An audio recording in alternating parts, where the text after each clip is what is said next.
Hello guys, ഇന്ന് നമ്മൾ ഒരു ഞണ്ട് കറിയാണ് പ്രിപ്പയർ ചെയ്യാൻ പോകുന്നത്. അപ്പോൾ അതിനുള്ള മസാലക്കൂട്ടുകളാണ് ഞാനിവിടെ റെഡിയാക്കി വെച്ചിട്ടുള്ളത്. ഞങ്ങളിപ്പോൾ ഇന്ന് കുറച്ച് ഞണ്ട് വാങ്ങിയിട്ടുണ്ട്.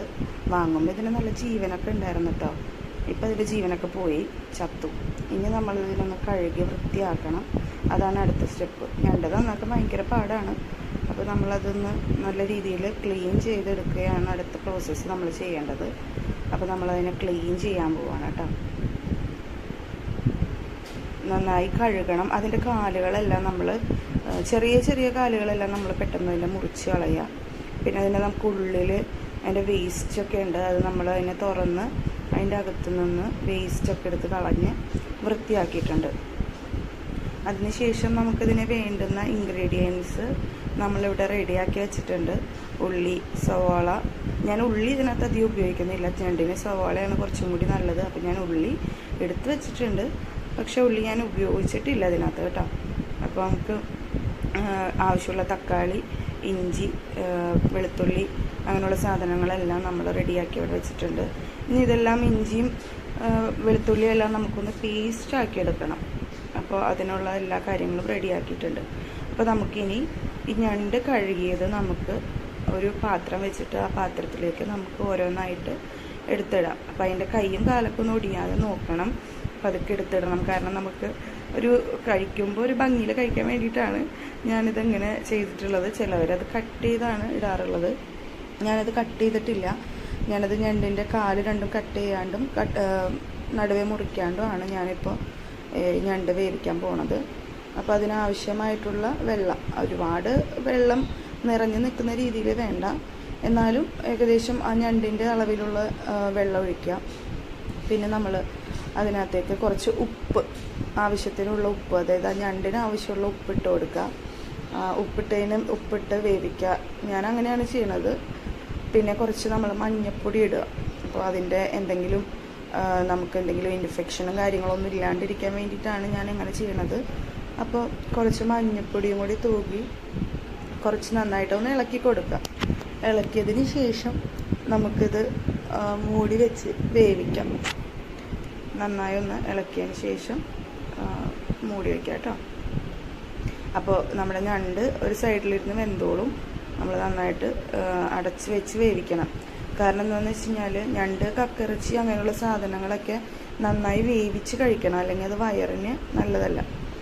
അപ്പോൾ നമ്മുടെ ഞണ്ട് ഒരു സൈഡിലിരുന്ന് നന്നായിട്ട് വെന്തിട്ടുണ്ട്.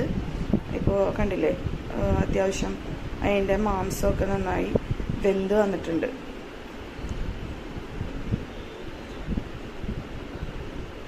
അപ്പോൾ നന്നായി വേവിക്കാം. അതിനുശേഷം ഇനി നമുക്ക് അടുത്തത് ചെയ്യേണ്ടത് എന്താണെന്ന് വെച്ച് കഴിഞ്ഞാൽ മസാല തയ്യാറാക്കലാണ്. അപ്പോൾ ഞാനൊരു പാൻ വെച്ചിട്ട് അതിലേക്ക് കുറച്ച് കോക്കനട്ട് ഓയിലാണ് ഞാൻ ഉപയോഗിക്കുന്നത്. ഞാൻ എല്ലാത്തിനും കോക്കനട്ട് ഓയിലാണ് കൂടുതലും ഉപയോഗിക്കാറുള്ളത്. കാരണം നമുക്ക് കറിക്കൊക്കെ കുറച്ച് ടേസ്റ്റിന് വേണ്ടിയിട്ടാണ് കോക്കനട്ട് ഓയിൽ നമ്മൾ യൂസ് ചെയ്യണത് കേട്ടോ. അപ്പോൾ ഞാൻ ഇഞ്ചിയും വെളുത്തുള്ളിയും പേസ്റ്റ് ആക്കി വെച്ചിട്ടുണ്ടായിരുന്നു. പേസ്റ്റ് എന്ന് പറയാൻ പറ്റില്ല, ഒന്ന് കൃഷി ചെയ്തെടുത്തതാണ്. അപ്പോൾ അത് നമ്മൾ വെളിച്ചെണ്ണയിലിട്ട് നന്നായിട്ട് വാട്ടിയെടുക്കണം. അതായത് ഒരു ബ്രൗൺ ഷെയ്ഡായി ആ ഇഞ്ചിയുടെയും വെളുത്തുള്ളിയുടെയും പച്ച ചുവയൊക്കെ ഒന്ന് പോയി കിട്ടണം. അപ്പോൾ അതിന് വേണ്ടിയിട്ട് നമ്മൾ നന്നായിട്ട് ഒന്ന് ഫ്രൈ ചെയ്തെടുക്കുക. അതിനുശേഷം സവാള ഞാൻ അരിഞ്ഞ് വെച്ചിട്ടുണ്ട്. അപ്പോൾ അതൊന്ന് നന്നായിട്ട് പിഴിഞ്ഞിടുക. അപ്പോൾ എന്താണെന്ന് വെച്ച് കഴിഞ്ഞാൽ നമ്മൾ സവാള വെറുതെ ഇടുന്നതിനേക്കാളും സവാള ഒന്ന് ഞെരടി ഇടുകയാണെന്നുണ്ടെങ്കിൽ, പിഴിഞ്ഞിടുകയാണെന്നുണ്ടെങ്കിൽ കുറച്ചും കൂടി അതിൻ്റെ നീരും എല്ലാം അതിനകത്തേക്ക് ഇറങ്ങി ആ സവാളയുടെ ടേസ്റ്റ് നമുക്ക് അതിൽ കിട്ടും. അപ്പോൾ പിന്നെ ഞാൻ കുറച്ച് ഉപ്പാണ് അതിനകത്തേക്ക് ആഡ് ചെയ്യണത്, സവാള വാടാനായിട്ട്. ഞാനൊക്കെ പണ്ട് പറഞ്ഞു കേട്ടിട്ടുണ്ട്, സവാളയും കാര്യങ്ങളൊക്കെ പെട്ടെന്ന് വാടിക്കിട്ടാൻ വേണ്ടിയിട്ട് കുറച്ച് ഉപ്പിട്ട് കഴിഞ്ഞാൽ പെട്ടെന്ന് വാടിക്കിട്ടുന്നു.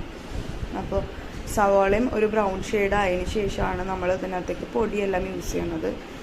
അല്ലാന്നുണ്ടെങ്കിൽ ആ പൊടികളൊന്നും വേഗില്ല. അപ്പോൾ ഒരു പച്ച ചുവയായിരിക്കും ഈ പൊടികൾക്കെല്ലാം ഉണ്ടാവാൻ പോണത്. അപ്പോൾ നമ്മൾ അതൊന്ന് നന്നായിട്ട് പൊടികൾ അതിനകത്തേക്ക് നന്നായി മിക്സ് ചെയ്തിട്ട് നമ്മളൊന്ന് നന്നായിട്ട് മിക്സ് ചെയ്ത് കൊടുക്കണം, ഇളക്കി കൊടുക്കുക.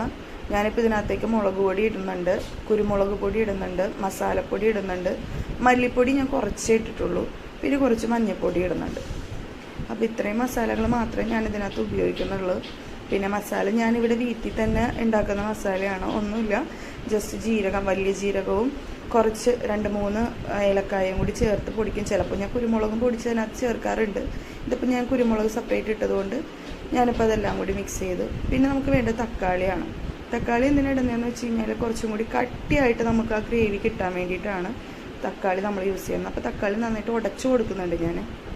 അപ്പോൾ ഈ സവാളയൊക്കെ ആയിട്ട് നന്നായിട്ട് അത് ഒന്ന് മിക്സ് ആവാൻ വേണ്ടിയിട്ടാണ് ഞാൻ തക്കാളി അതിനകത്ത് ചേർത്ത് കൊടുക്കുന്നത്.